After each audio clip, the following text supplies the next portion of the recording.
मराठा आरक्षणासाठी मनोज जरांगे पाटील यांनी केलेल्या उपोषणानंतर सरकारने मागण्या मान्य केल्या। संजय राऊत यांनी या पार्श्वभूमीवर उपमुख्यमंत्री अजित पवार आणि एकनाथ शिंदे यांच्यावर सवाल उपस्थित केला। उपोषण सोडताना ते कुठे होते? फडणवीस यांनी संयमाने निर्णय घेतला, पण बाकी नेत्यांची अनुपस्थिती संशयास्पद वाटते। जरांगे यांच्या आंदोलनाला हजारो मराठा बांधवांनी पाठिंबा दिला। राऊत म्हणतात, सरकारने निर्णय घेतला हे स्वागतार्ह आहे, पण नेत्यांची भूमिका स्पष्ट झाली पाहिजे।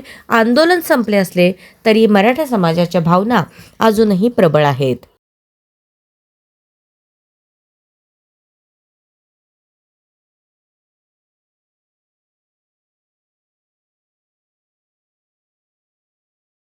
मला आश्चर्य वाटतंय की कालच्या या प्रसंगात दोन्ही मुख्यमंत्री उपमुख्यमंत्री कुठे होते?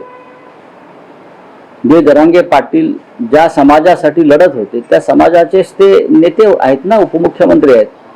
विशेषतः एकनाथ शिंदे हे नव्या मुंबईमध्ये गुलाल उधळायला जरांगे पाटलांच्या सोबत होते, पण काल ते कुठे दिसले नाहीत। याचं कारण काय?